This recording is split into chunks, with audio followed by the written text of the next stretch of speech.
What's going on, everybody? How's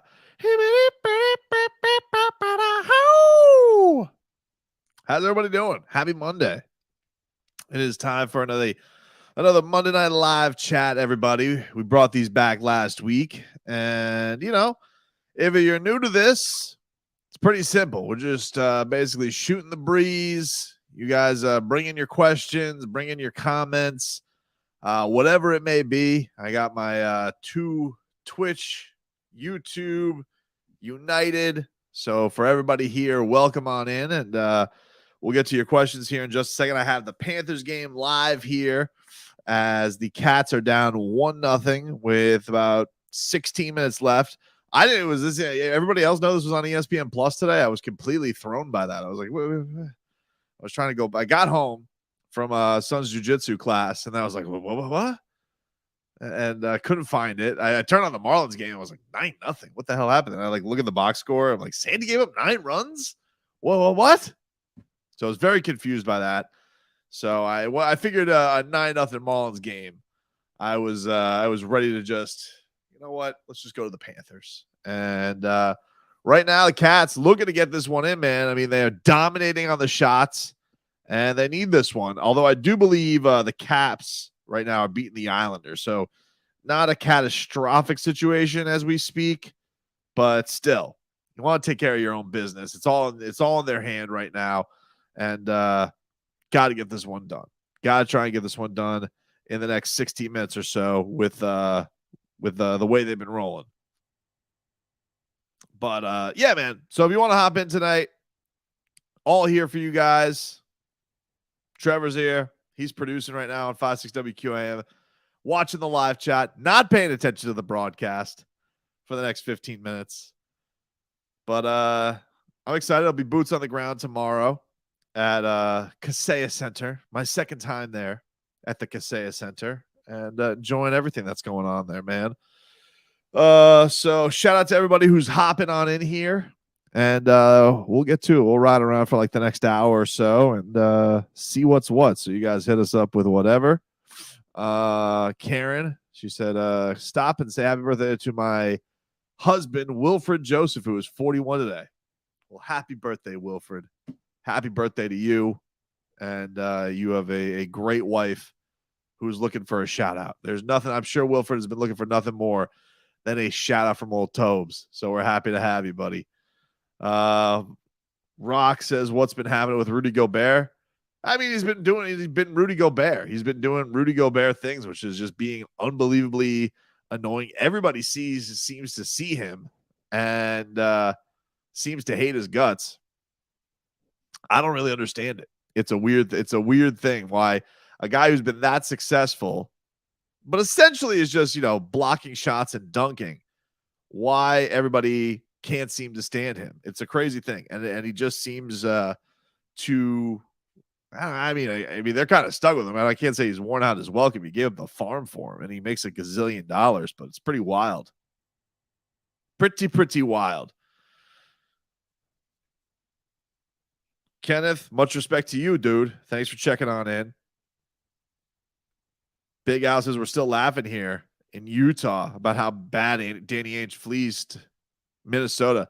Look, you ruined the entire trade market for everybody. I mean, like, it's pretty crazy to think about all of that being up there, and you give this haul up for him, and now nobody can make any moves because everybody wants to get more than a Rudy Gobert deal. It's crazy.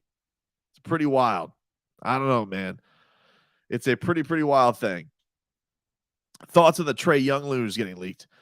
I'm not surprised. I mean, like, you think about it, Trae, they've been to an Eastern Conference Finals with him. So I think there's probably a lot of people that really love him in Atlanta. But he's another one. Seems like a bit of a pain in the ass to play with. And, it's one of those things where I do think that Trae in the right situation can be super dangerous, but it's like one of those things. Can he do it just being the guy in an organization? I don't know. I'm sure he could look and say, I've been in an Eastern Conference Finals. Joel Embiid's never been there. Why don't people rip him? And I would say, fair point. Beating him in the series, but I don't think I don't know how many people are going to be like rushing to give the farm up for him. I don't know. Weird.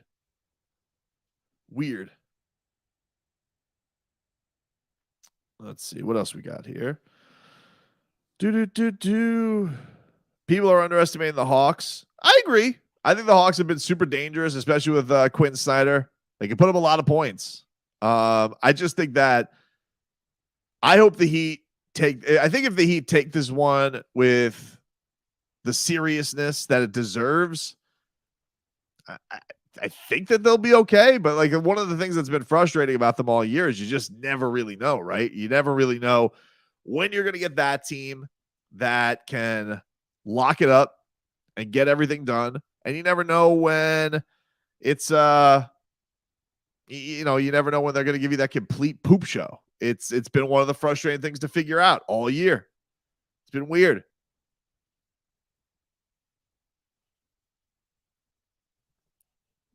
Pretty weird. No way that Jimmy loses. Yeah, I don't think. I mean, look, I hope so. I hope that's the case. Hey, Tobin, watching for years. Love your content as a Heat fan. Always love your awesomeness. Hoping for a first round revenge. Me too, dude. That's it. That is what I hope as well. I hope that they can really embarrass the Celtics in embarrassing fashion and shock them. I think that'd be great. Be great revenge, especially for the way last year went.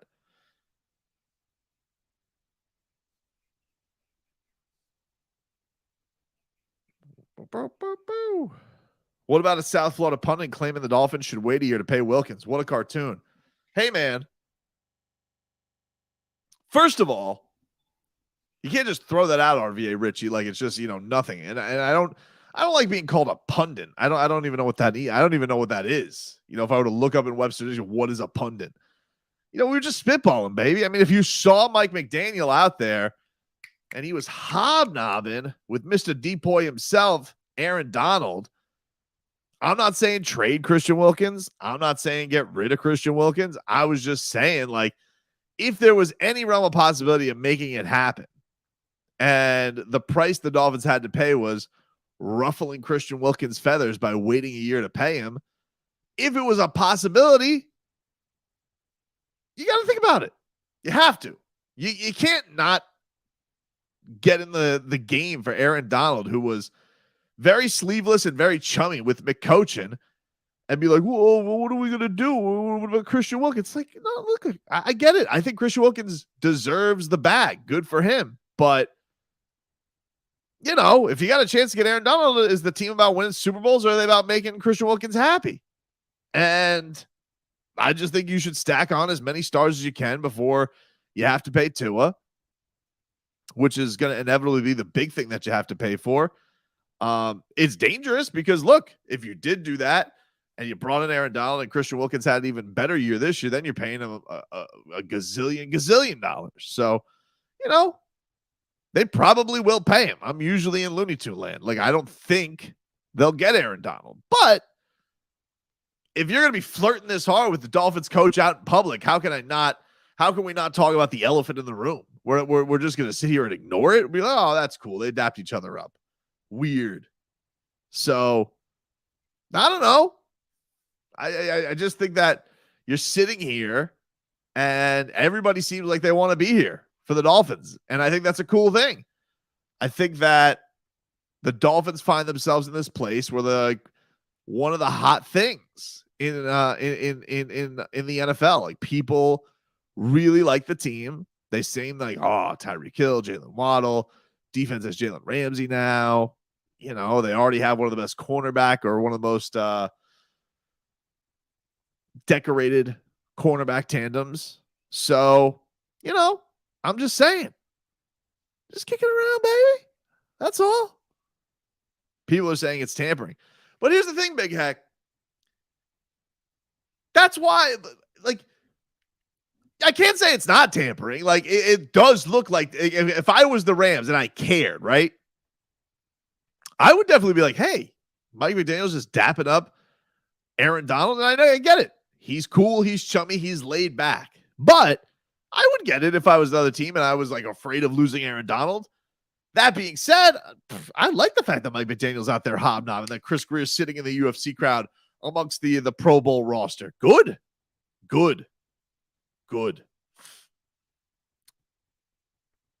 Would a Dolphins or Heat chip benefit the city and your industry more? Football's king, I think, as far as content is concerned. Always. I think that I can tell you based on most numbers that football drives the bus a little bit more of that, but it depends what you're talking. Like, I think if you were talking about like this Heat team, I would say probably the Dolphins. But if like it's something crazy happens, like, you know, Kevin Durant, like nothing was bigger. Like the big three was bigger than the Dolphins down here when that happened. So it's not like basketball can never win out. But Panthers! Brandon Montour with the goal. I was talking to you guys. I was yakking. Hold on one second. Let's see what happened here. What do we got? Cats fans going crazy at the Fla. Do people call it the Fla? They should call it the Fla. Over at the Fla. All right. We got Montour on the breakaway. Oh, dish. Oh, it's Carter Verhage. Carter Verhage with the dish to Montour. One time, the Panthers tie things up. I'm talking about Cats. Hell yeah. Indian Ross is here. What's up, Indian Ross? How are you, buddy? He hits threes for the Miami Heat. Jax loves Matt. Everybody do the Rose. Do you think that Goron will get his jersey retired? I think he should. I don't love the fact that Kyle Lowry got his number right as he left. I thought that was super classy of Goron to do that. I don't think he should have. But that's just Goron. Goron's a real one. He's nice. And I think that if he does come back next year, he should get it back. Personally. Let's see. 15-3 Phillies. That's a tough one. Fish, man. What are we doing here? Let's see.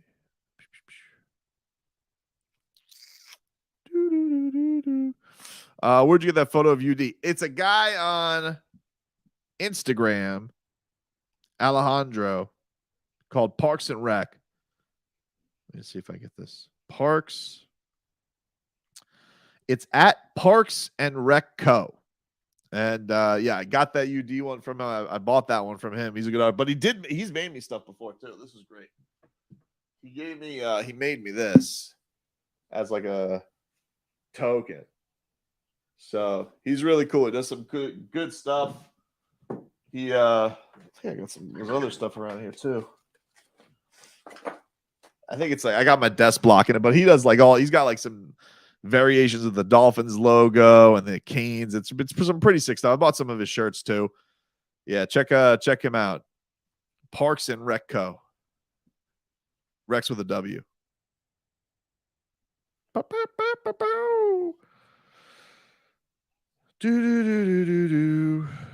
Rays are killing it. That's true. Let's see.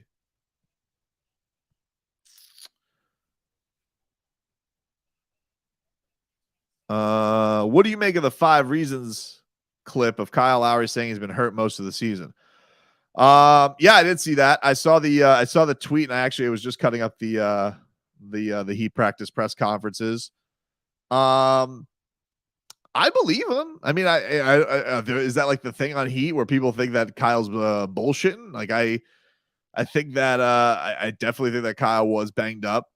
I think it was pretty obvious he was banged up to people. Like, I know Kyle Lowry has not had the greatest, had the warmest reception from Heat fans. I know it hasn't been the greatest start to a Heat career.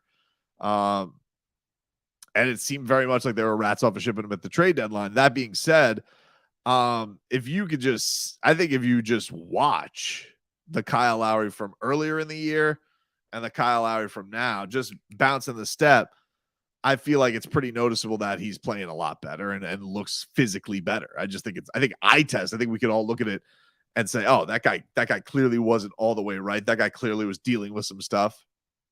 he was not he was not 100%. So I didn't make anything of it other than I believe him. I think that Kyle Lowry was banged up.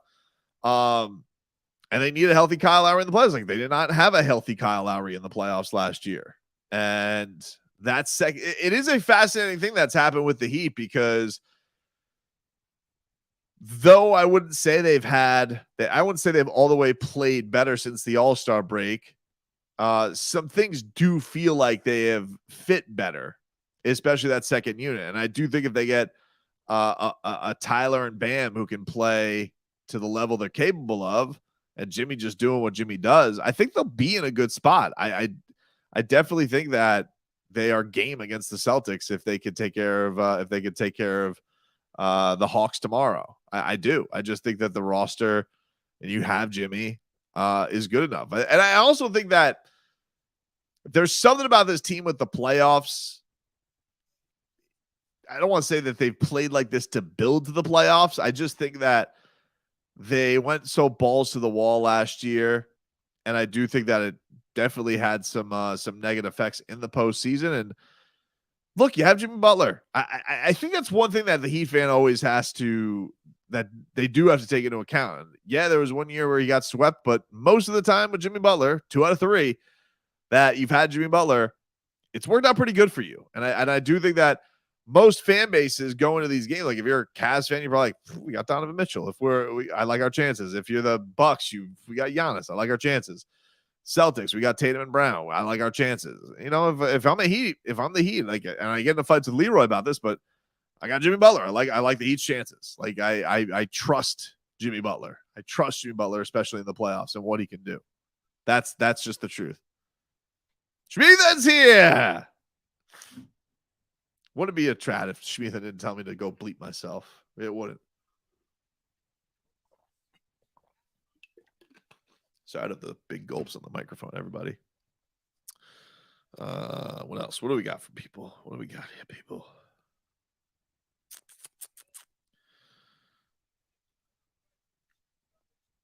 Do we sweep the Hawks? I mean, they all got to win one. I hope they sweep the Hawks. If they don't, they're not playing the Hawks. Then they got to go and play Toronto or Chicago on Thursday. Do you think Kyle will start? I don't. I think they're going to stick with this. I think that they are going to stick with this because I think that that Coach Spo likes setting up Kyle minutes wise to close. I think that's what he wants him there for, and I think he wants him as fresh as possible there. So no, I don't think that he's going to. I don't think that he's going to start, or I don't think he's going to start the playoffs. Indian Rasta says you started the Lowry hate, Tobin. In fairness, Indian Rasta. In fairness, I just didn't want to give up Gogi. Like that's.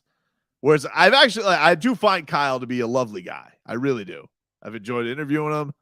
I get this. I do get the nuance of his game. But I think even Kyle Lowry in a quiet. First of all, he dealt with a lot last year. He had a really, crappy year from a personal standpoint with a lot of stuff that he was dealing with, not just one person. Like he had stuff that he had to deal with last year, and now this year it was health. So it's just kind of in a snake pit start to his Heat career. If just being this role guy is any kind of effective, that's how the Heat have to look at it. Like, are we going to get anything out of it, or are we just going to wash our hands? Like, look, what's one thing that sucks? They've kind of done that with Duncan, right? Like, they've decided, Spo just said, I don't trust Duncan Robinson anymore. Just cast him off unless some crazy foul trouble stuff happens. So, I don't know. Bam out of the Bayou. Do you think Bam is better as a third option at the prime of his career? I feel like he shouldn't be used to score as much. He could be a great glue guy. First, second option isn't his best fit, in my opinion. I would say that's a fair criticism. If you're having him be your second scorer, but I think part of that is out of the Bayou. I think part of that is because, you do want him to do all that other stuff, right? Like, you don't want his defense or his screening or his playmaking or all that stuff to suffer because of what he can be as a scorer. I think the thing that's been great about Bam is that he certainly has gotten more confident in his jump shot, the array of ways he gets off that shot, his comfort zones, all of that stuff. And I think when people say an option, they always are looking to say, oh, is he scoring? Like, if, I still think that if this team wins, I consider Bam the second best player on the team, but Tyler could be the second option scoring wise on the team, but I get it. People, in the wear down, I do think there was some physical stuff that he was dealing with that messed with him.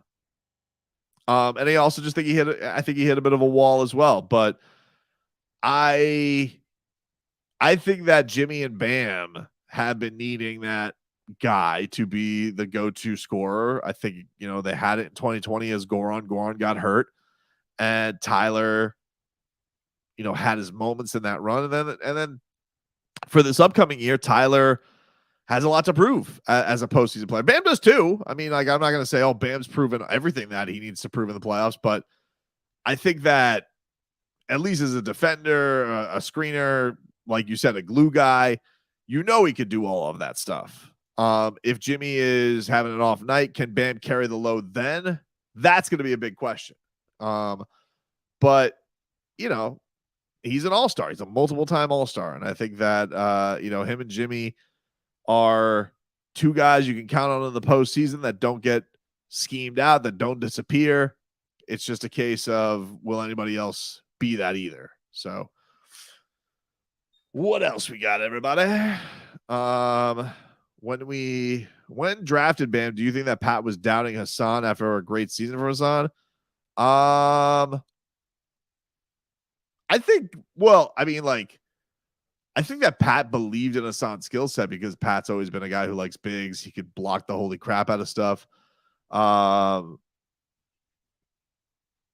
think that they just looked at a guy who was a super freak. I think that the way that he defended, the Calipari connection, his draft workout goes down to like Heat lore of him like cursing out the front office and things like that. So I think they just dug him. I just thought that they thought that he was that he was just that type of guy, that he just makes sense. So like crazy over here. 2 minutes left, by the way, in regulation. If you guys are watching me instead of the Panthers, 1-1.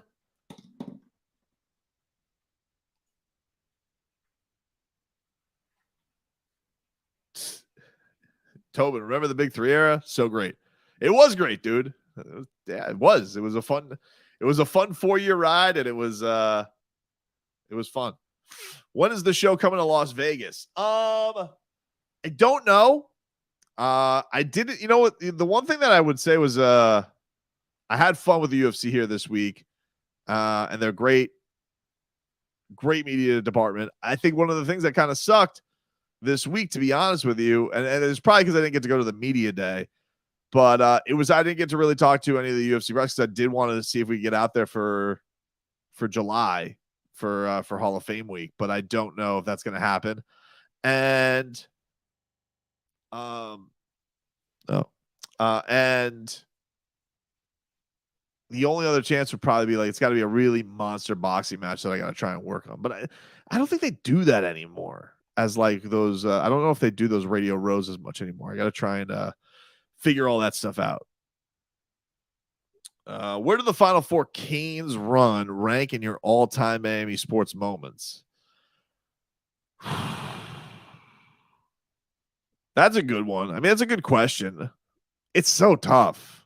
I don't know if it's going to have like the same ranking as it would be if I was like a diehard Canes basketball fan, because I'm not going to sit here and say that I am. I'm very much, I watch from them from afar, and then once it like starts mattering, I'll watch them a little bit more.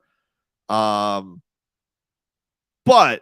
I will say, like, Jim Larrañaga, I would say is like carving himself. Like, is he a top 10 South Florida sports figure of all time? probably a bit strong, maybe top 15, but like to think where that program was and what he's created there, pretty impressive. But I would imagine for a lot of Canes fans, if like Canes is your number one, that's going to be one of the big things that you always remember. It was magical. It was magical. It was a hard year. It was a hard run. And then you're always going to remember because of the South Florida connection with FAU too. So, but hard to rank it. I'm not very good at like historical rankings. It's tough because there's so many things that I love to throw in there, but I would say it's big on the Gooster scale. What else we got? Coach L is a legend. Agreed.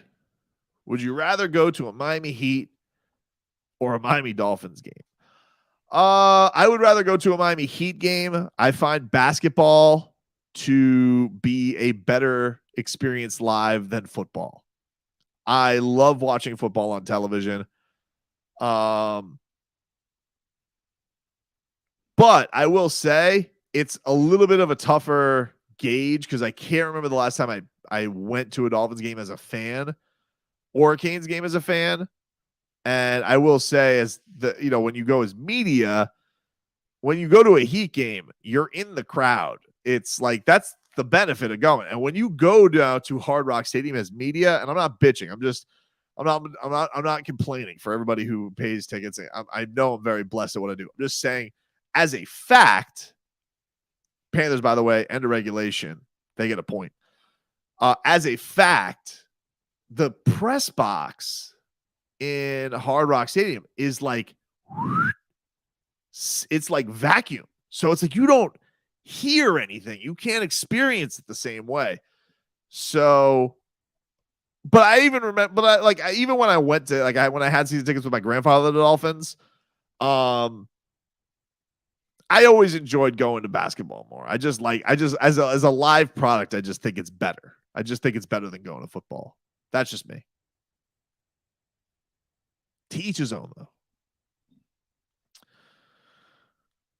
Line has been a wall. Yes. Is it me or is anyone more sad about you D retiring than D Wade? I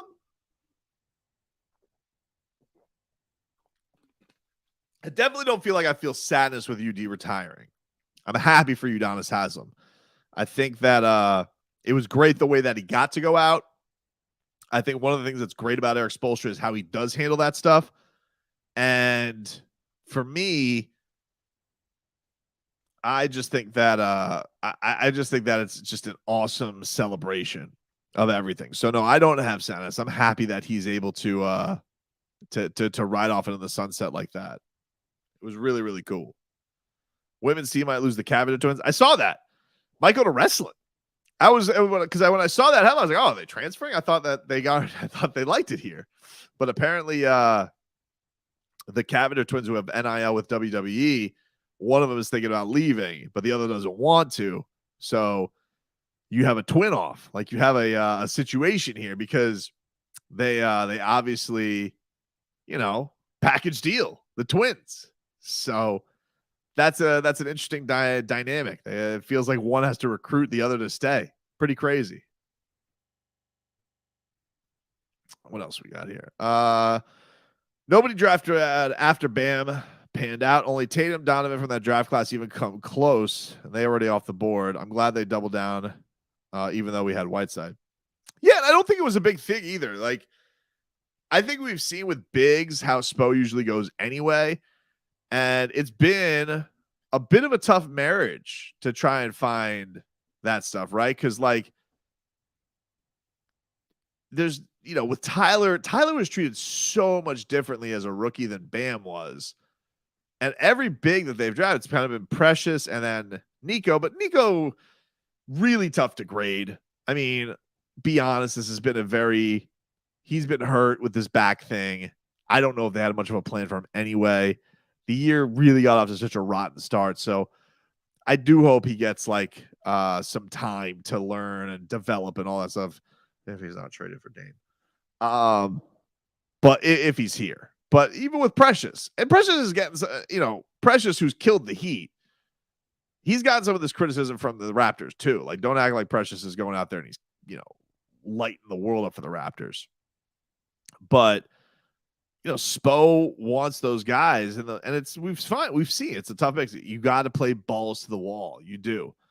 And Bam, when Hassan was in there, dude played balls to the wall, rim runner, defended his ass off, played and got the tank all the way to eat. And I think one of the things that Bam was talking about them clashing, right? This has been in some articles, for a couple of years, but it resurfaced recently. I think it was in The Athletic, and Bam talking about the kind of clashes that he has with Eric. And it's because, Bam does want to be a guy who has the ball in his hands, can go score a little bit, and we've seen his capabilities. We've seen him win games at the end. But because of his uniqueness and his ability to set up for everybody else, it's like, he's always got to go do the little things. And that's a tough ask. Let's see. What else we got?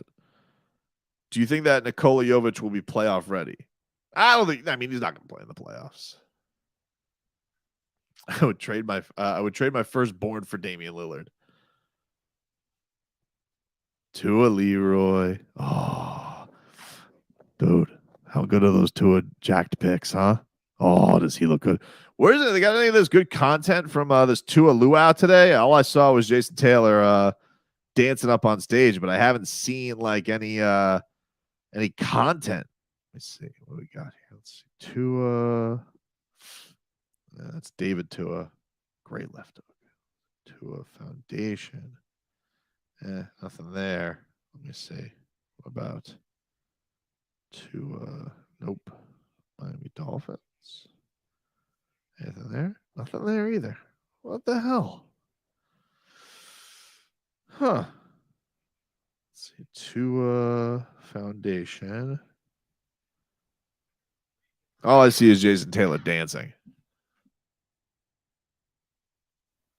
But yeah, dude looks like a moose. A moose. Somebody's saying Tua was interviewed. Yeah, I imagine. He probably talked to some media. Let's see. Tua.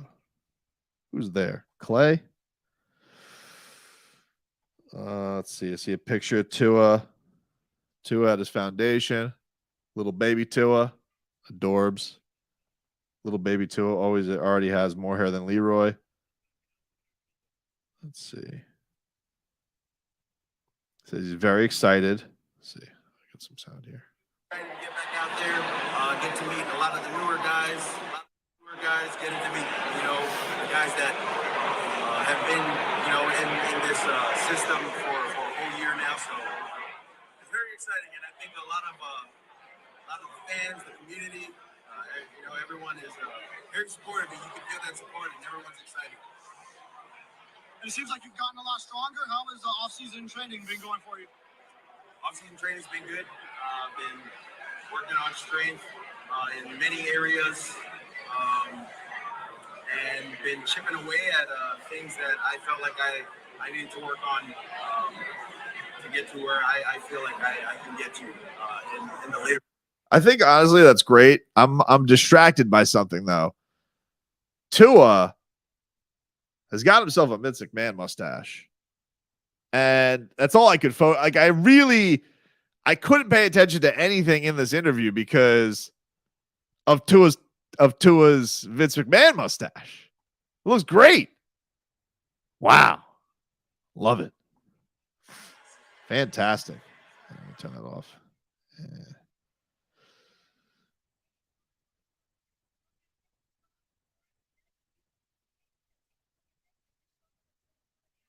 Apparently, Mike McDaniel. Let's see. Apparently, Mike McDaniel auctioned off some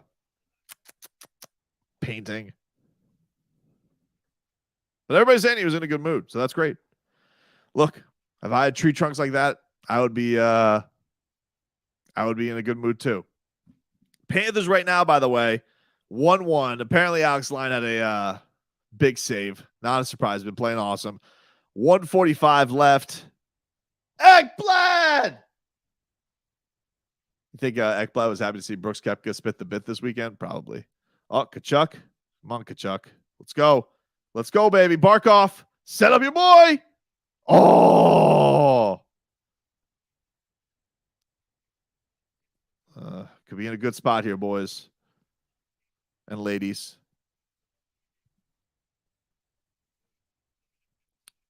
Let's see. Who remembers the Dos Amigos radio show? I do, dude. Love the Dos Amigos, dude. Used to work with Larry and Alan Strauss. Had a great time with those guys. Played a lot of Dave Van Horn drops back in the day.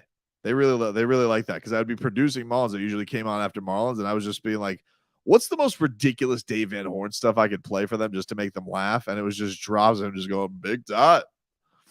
So love those guys. Have a great time with them, with those boys. Oh!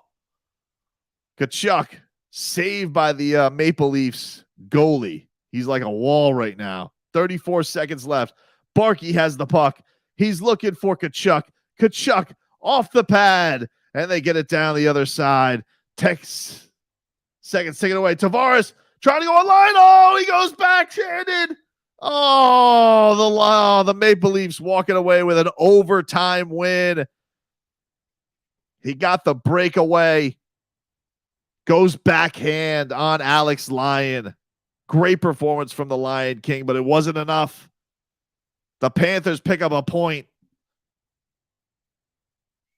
How the hell am I cursed, Indian Rasta? What the hell did I do? Damn.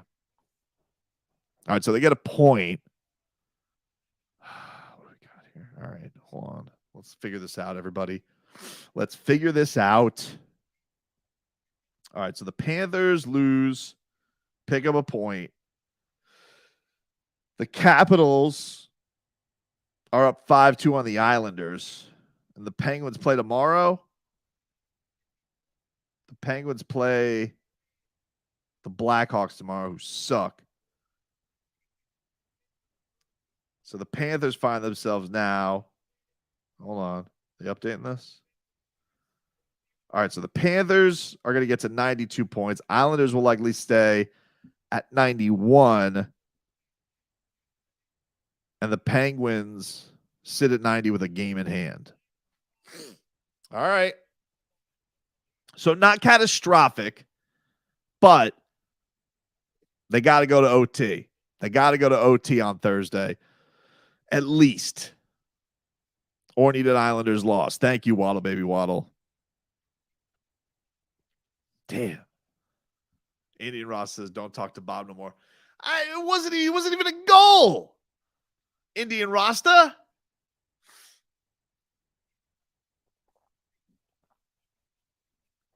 Man, that's ridiculous. Pretty wild. Oh well. So yeah, looks like there was some cool stuff from the Tualua out today. I'm sure we'll get to some of that stuff. Did you all see the congratulations post the Utah Jazz made to D-Wade? They picked the picture that D-Wade made that look to Lance Stevenson. The one where he was like this, he was just like smiling. I don't know. I did see Dwayne Wade, the Heat posted today, because D-Wade courtside for UD was Goosey's galore. It really was. And the video or it was a photo of him showing his daughter Kavia the jersey and the rafters. That was adorbs. That was adorbs. Really, really good. What else? Do beat reporters fly with the team? They do not, as far as I'm aware. The broadcasters do. The broadcasters fly with the team. Like Solana flies with the broadcast crew with the Dolphins, or did. And like I believe Jason Jackson flies with the Heat, but I don't. But Ira doesn't. It's not like Ira Winderman does. It's not like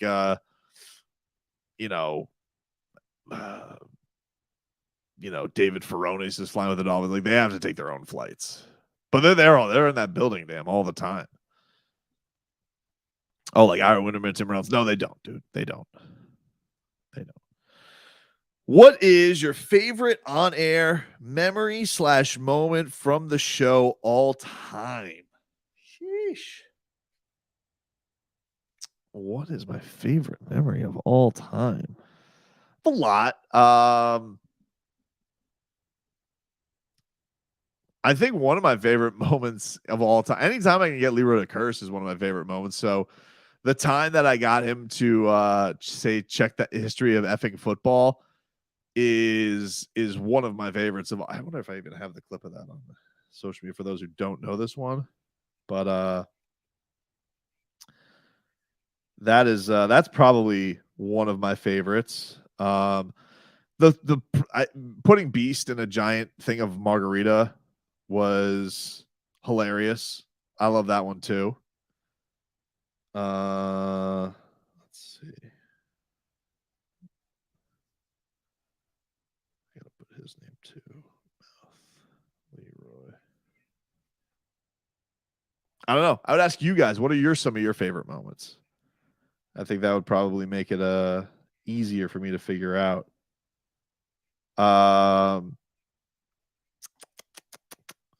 Where the hell is this? Football. Whoa, I think I found it. Here it is. Okay. It was.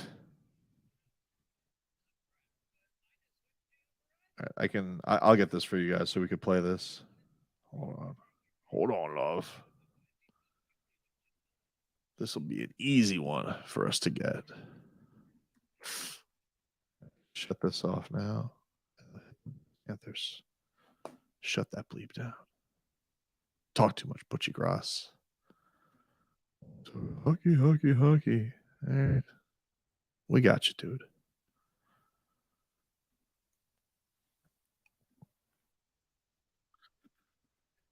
All right, here we go. I'll get this for you guys here. So we can listen to Leroy blow a gasket, because this is one of my favorite moments ever. Here we go. If you get the quarterback you want, say, because you're a GM, you want Tua. So we'll give you Tua, right? And you don't have an offensive line, and you don't have – how good was that plan? Let me ask you something. Do the Dolphins have one first-round pick next year? No. How many do they have? Do you know How many do they have? How many do they have?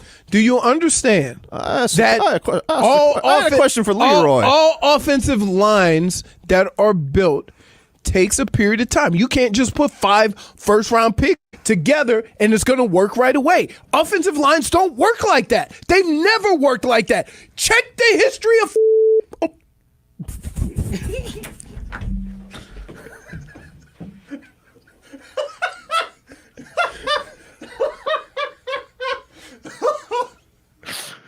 Yeah, it's tough to top that one. Did you guys hear that okay, by the way? That's my first time on this kind of stream. I was just playing the video, okay? So I hope that played good quality for everybody. You weren't just hearing that off my mic. But that it's tough to top that one, dude. That was one of my faves. But anytime I can get under his skin is a favorite of mine. See if I could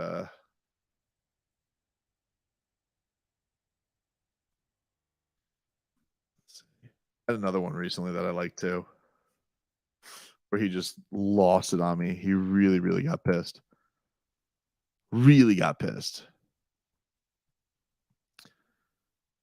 There was a time he talked to a recording. It's actually funny. I'll tell you one thing too.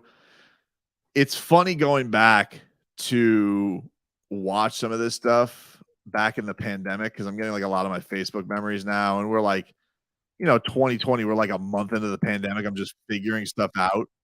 And to see like the way that before I like learned how to like video record anything, and I'm like, I'm like talking to Leroy.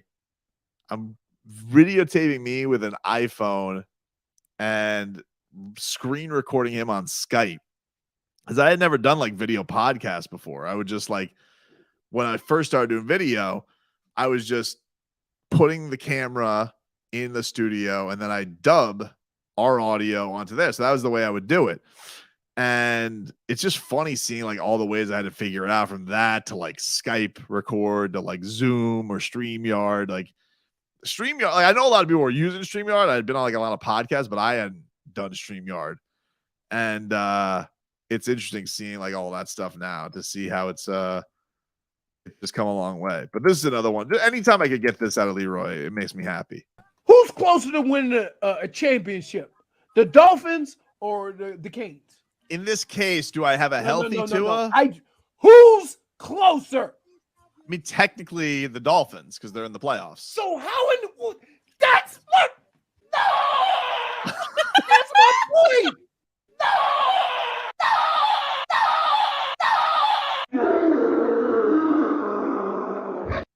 Man, that guy hates me. I don't understand.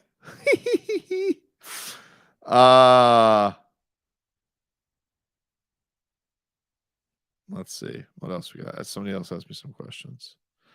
I got a question for Steven. The oop is the best part. No, that's the best. When he realizes it. I wish I had the clip date, South, of him at the Twin Peaks when he cursed at me. That I wish that was still here. I wish that was still here. That was great.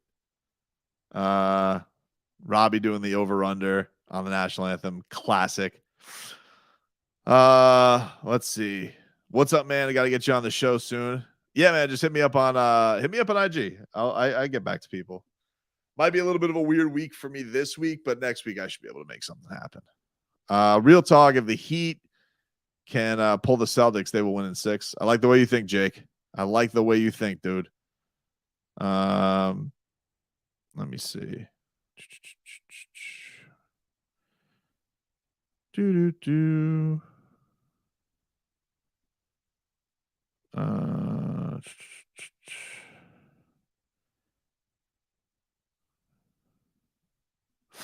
StreamYard drives me crazy. CB4 had a great question. Does your contract limit you to go on other shows as a guest? Not that I'm aware of. Not that I'm aware of. I've never been told you can't be a guest on somebody's show.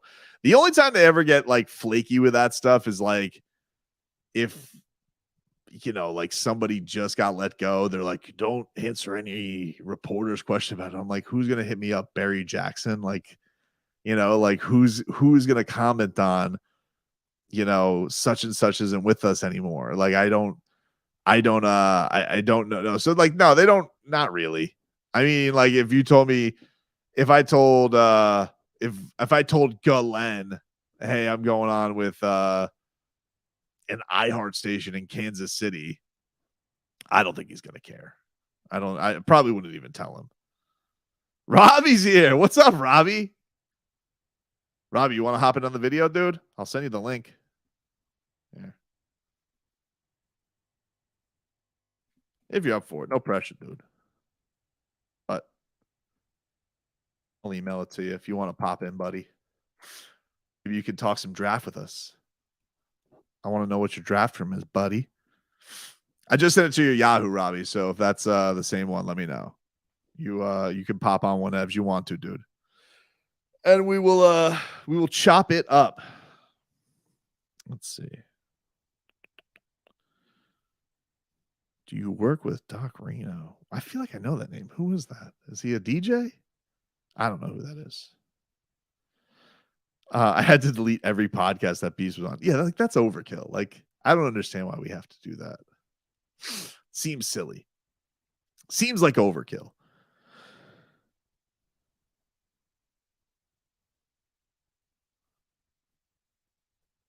Doc Reno was big 105.9. Oh, yeah, that's right. Afternoon Drive, right?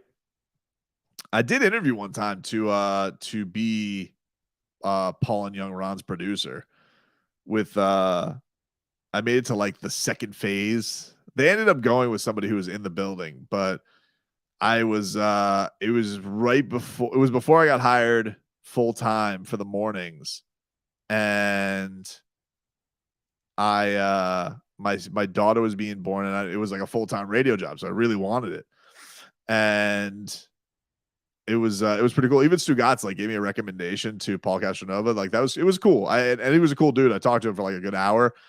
But they ended up I don't know who they ended up going with, but it was not me. But thankfully, like pretty soon thereafter, I got hired full time, at 790 to do that morning show. So it ended up working out, but that was that could have been a that could have been a an interesting one.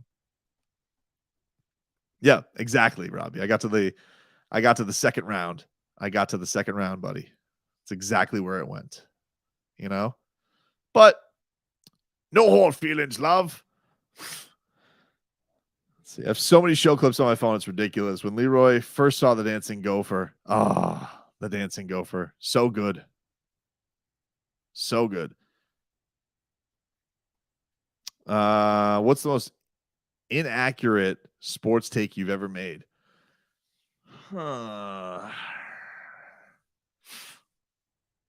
Let's see.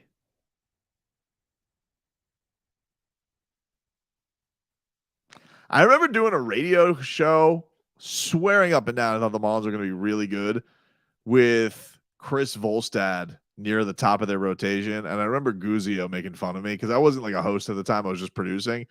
And I was like rabid Marlins.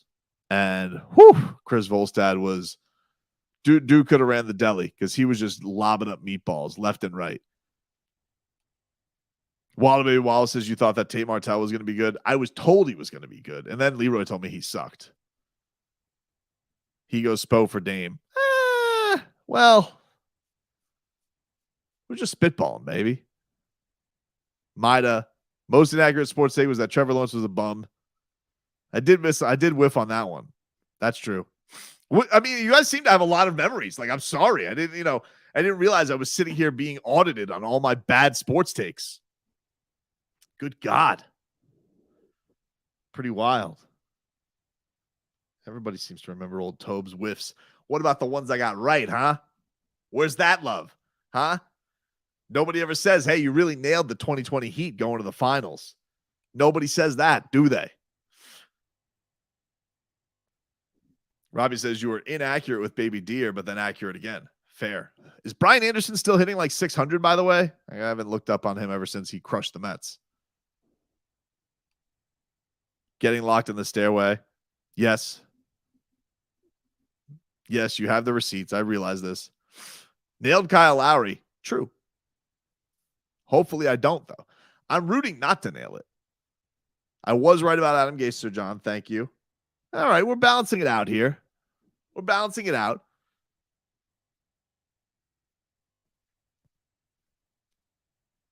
We're trying to figure it out. How great was it being at UFC this past weekend?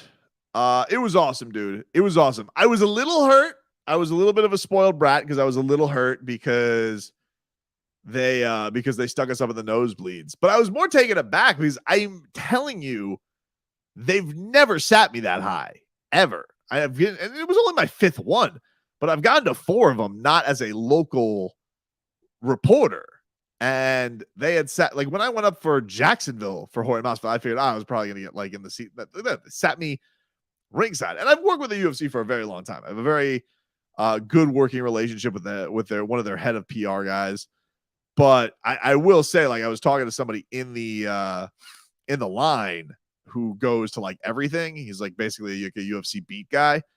And he's just like, Jesus, that's a lot of credentials. And it was not only a ton of media, but they had cut the ringside media into what seemed like a quarter of what it typically is, because it feels like they wanted to sell all of the ring octagon sides as they could. So I was a little less hurt as the night went on, but when I first got there, I was like, "What do you mean I'm not? What do you mean I have to stay?" Like I went it was like embarrassing. Like I went to the cage side, and I was like, "What do you mean I don't get to stay here?" I felt hurt, but once the night started, and I got our setup good, I got the TV up in the skybox. I like to think of it as a skybox, not the. They call it the press ledge, which sounds very dangerous, but is an accurate description. And I, once the night got going with the TV and getting to hear the atmosphere, it was still a really, really cool night. I really, really enjoyed it. And I'm really happy that it went off amazing here. It was a fun event. I know the prices were crazy, quite obviously they were crazy. They made $12 million on tickets alone. So look, somebody was buying them, right? Somebody was somebody was buying them. Ryan Spavarino says fan with bad access. Yeah, I was, at least for the viewing of it. I was a fan with good access once the press conferences were there, but that's also like, I was like, God, there's just so much media there. And I'm not one of these guys like who has to get in a question on everything. I really don't. Like, I was mostly concerned about like the local aspect of it. But a lot of that stuff was addressed early in the press conference. Dana White just kind of brought it up unsolicited. And then Jim Varsalone, who is an OG, has been covering combat sports down here forever for the Miami Herald. He hit him with a lot of stuff too. And I was like, all right, good. I don't need to ask him, was that the best knockout you've ever seen? Like, no, God, did they keep Dana White a long time? It was a long, long night, dude. Long, long night. Pretty wild. Let's see.